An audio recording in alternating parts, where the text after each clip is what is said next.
Hello everyone, welcome back to my YouTube channel. तो आज के इस ट्यूटोरियल में हम क्लाइंट सर्वर आर्किटेक्चर को कवर करेंगे। तो पहले के ट्यूटोरियल में हमने देखा था कि कंप्यूटर नेटवर्क में दो टाइप के आर्किटेक्चर्स होते हैं। Computer network can have two types of architecture. First is peer to peer architecture and second is client server architecture. तो पीयर टू पीयर आर्किटेक्चर में क्या होता है, हमने ये पहले कवर कर लिया है इसके पहले वाले वीडियो में। पीयर टू पीयर आर्किटेक्चर में सारे नोड्स हैं, फॉर एग्जांपल 4 कंप्यूटर्स हैं, वो एक दूसरे से डेडिकेटेड लिंक के थ्रू कनेक्टेड होते हैं। इनके बीच में एक डेडिकेटेड लिंक्स होती है, ठीक है। और हर एक कंप्यूटर को हम नोड बोलते हैं। और जितने भी कंप्यूटर है वो सेम कैपेबिलिटी और सेम एबिलिटी के होते हैं। इसमें किसी भी कंप्यूटर, कोई भी कंप्यूटर ज़्यादा पावरफुल नहीं है, कोई भी कंप्यूटर की कॉन्फ़िगरेशन सबसे ज़्यादा नहीं है। सारे कंप्यूटर मोर और लेस इक्वल कॉन्फ़िगरेशन के होते हैं और एक दूसरे के साथ रिसोर्स शेयरिंग करते हैं। पर क्लाइंट सर्वर आर्किटेक्चर में अपने पास कुछ होते हैं क्लाइंट्स और कुछ होते हैं सर्वर। अब ये क्लाइंट तो लेस पावरफुल कंप्यूटर हैं, जैसे कि हमारे पीयर टू पीयर आर्किटेक्चर में। पर सर्वर्स जो होते हैं वो पावरफुल कंप्यूटर्स होते हैं। अब पावरफुल कंप्यूटर मतलब कि इनके पास जितने जो भी रिसोर्सेस क्लाइंट मशीन्स को चाहिए वो सर्वर के पास अवेलेबल होते हैं। अब इसको अगर मैं एग्जांपल में समझाऊं तो मान लो कि क्लाइंट आप हैं और सर्वर आपकी मम्मी है।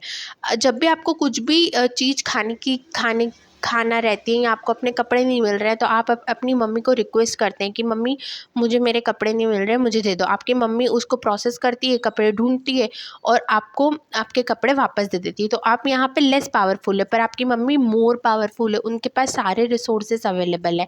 तो आप रिक्वेस्ट करोगे सर्वर को, सर्वर आपको रिस्पॉन्स दे देगा। तो ये जो है रिक्वेस्ट और रिस्पॉन्स मॉडल में ये client server architecture request and response model में बना रहता है। तो हम इसको अब डिटेल में थ्योरेटिकल वे में समझ लेते हैं। In client server architecture there is a very powerful and centralize computer called server.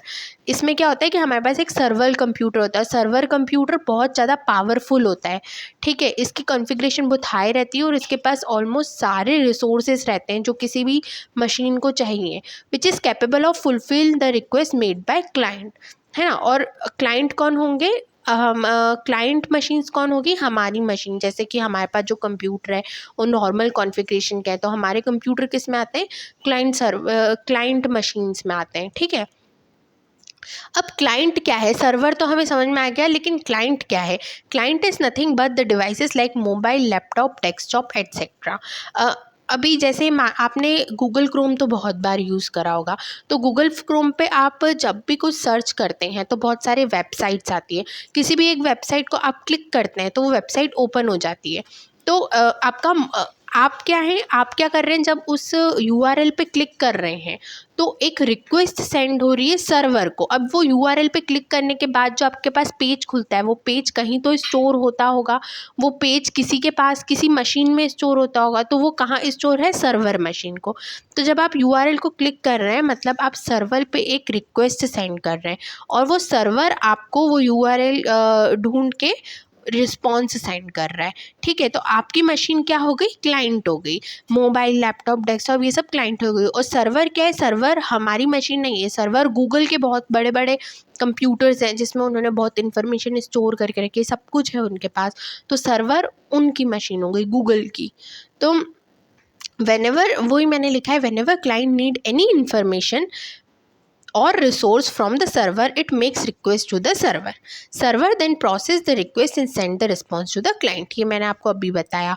अब डायग्रामेटिक वे में क्लाइंट सर्वर का मॉडल आपको डायग्राम बनाना होगा एग्जाम में। तो आप कैसे बनाएंगे, सबसे पहले तो आप एक सर्वर बनाएंगे, एक सर्वर मशीन। ये हाई कॉन्फ़िगरेशन की होगी, ये सर्वर मशीन है। फिर आप बनाएंगे क्लाइंट मशीन। अब ये हो गया एक डेस्कटॉप क्लाइंट और ये हो गया एक लैपटॉप, ये दोनों क्लाइंट मशीन है। मान लो कि ये कंप्यूटर ए में आपने एक रिक्वेस्ट सेंड करी कि हमें ऑडियो फाइल चाहिए। तो ये सर्वर क्या करेगा, हम रिक्वेस्ट सेंड करेंगे सर्वर को, सर्वर अपने एंड पे रिक्वेस्ट को प्रोसेस करेगा और रिस्पॉन्स में ऑडियो फाइल किसको दे देगा, क्लाइंट को दे देगा, ठीक है। सेम ये लैपटॉप भी एक रिक्वेस्ट सेंड करेगा। अब ये लैपटॉप रिक्वेस्ट मान लो सेंड कर रहा है एक abc.html पेज के लिए।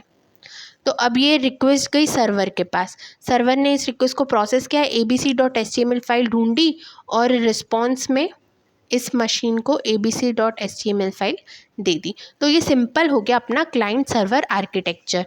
ये मैंने इसके नीचे बनाया हुआ है, ये आप अपनी एग्ज़ाम में बहुत अच्छे से बना सकते हैं ईजी वे में।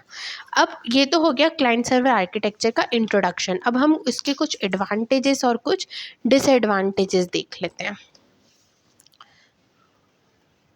तो क्लाइंट सर्वर आर्किटेक्चर के एडवांटेजेस क्या होता है? सबसे पहला एडवांटेज क्लाइंट सर्वर आर्किटेक्चर का है कि क्लाइंट सर्वर आर्किटेक्चर के पास क्या होता है, एक सेंट्रल सर्वर होता है जो बहुत ही ज़्यादा पावरफुल होता है ना, मतलब बहुत हाई कॉन्फ़िगरेशन का होता है। इसलिए इस सर्वर में ऐसी एबिलिटी होती है कि वो डेटा बैकअप करके भी रखता है। मतलब ऐसा नहीं है कि एक सर्वर मान लो कि फॉल्ट हो गया, एक सर्वर में फॉल्ट आ गया, कोई भी नेटवर्किंग फॉल्ट या कुछ भी, तो उसका डेटा लॉस हो जाएगा, नहीं। सर्वर इतना हाई कॉन्फ़िगरेशन का रहता है कि वो डेटा बैकअप ईजिली करता है, ठीक है। उसके बाद क्लाइंट सर्वर आर्किटेक्चर क्या होता है, मोर सिक्योर होता है पीयर टू पीयर आर्किटेक्चर से। क्यों? क्योंकि पीयर टू पीयर आर्किटेक्चर में क्या होता है, मान लो कि मैंने कोई भी बिल्ट इन सिक्योरिटी मैकेनिज्म नहीं होता है, लेकिन क्लाइंट सर्वर आर्किटेक्चर में क्या होता है कि जब भी क्लाइंट सर्वर को रिक्वेस्ट करता है तो सर्वर उस क्लाइंट को पहले ऑथेंटिकेट करेगा, मतलब यूज़र नेम पासवर्ड मांगेगा कि क्लाइंट अपना यूज़र नेम पासवर्ड बताओ। अगर वो यूज़र नेम पासवर्ड सही होगा तभी वो क्लाइंट को रिस्पॉन्स शेयर करेगा, नहीं तो नहीं करेगा। तो क्लाइंट सर्वर आर्किटेक्चर से हम extra layer of security provide कर सकते हैं, ठीक है। It is more secure because when any client make request to the server, first server authenticates the client and then share the response, ठीक है। और उसके बाद it also increase the speed of resource sharing, क्योंकि server बहुत ही ज़्यादा high configuration की मशीन होती है तो वो फटाफट रिसोर्सेज शेयर करती है, तो उसकी स्पीड भी अपने नेटवर्क की फास्ट हो जाती है। उसके बाद इसके कुछ डिसएडवांटेजेस हैं। मैं आपको पहले बताए जा रही हूँ कि सर्वर जो है वो हाई कॉन्फ़िगरेशन की मशीन होती है, ठीक है। तो इसके लिए सर्वर को ख़रीदना ही और उसको पूरा सेटअप करना ही बहुत एक्सपेंसिव होता है। एक सर्वर मशीन ख़रीदना मतलब बहुत पैसे इन्वेस्ट करना। आज एक छोटा सा लैपटॉप वेरी लो कॉन्फ़िगरेशन का 70-80 हज़ार का आ जाता है। तो आप सोचो सर्वर मशीन तो बहुत, गूगल के सर्वर्स कितने ज़्यादा हाई कॉन्फ़िगरेशन के होंगे और कितने ज़्यादा पैसे लगे होंगे उसको सेटअप करने के लिए। It is more expensive than peer to peer architecture due to the need of server की वजह से ये ज़्यादा एक्सपेंसिव है। Server is high configuration machine, ठीक है, ये मैंने आपको समझाया। और इस क्लाइंट सर्वर आर्किटेक्चर का एक डिसएडवांटेज ये है कि अगर सर्वर डाउन हो जाता है, जैसे मतलब कि मान लो कि सर्वर में कुछ फॉल्ट आ जाता है या सारे सर्वर डाउन हो जाते हैं, तो जितने भी क्लाइंट्स हैं, क्लाइंट डिवाइसेस हैं, वो अपनी रिक्वेस्ट को फुलफ़िल करने के लिए सर्वर को रिक्वेस्ट भेज ही नहीं पाएंगे, तो ऑब्वियसली सारे क्लाइंट डिवाइस अफेक्ट होंगे उससे। तो if the server gets down all other devices gets affected by it. तो ये था simple notes with simple definition. अगर आपको मेरा ये लेक्चर अच्छा लगा तो प्लीज़ मेरे चैनल को सब्सक्राइब करना। हम मिलते हैं अगले लेक्चर में। Thank you.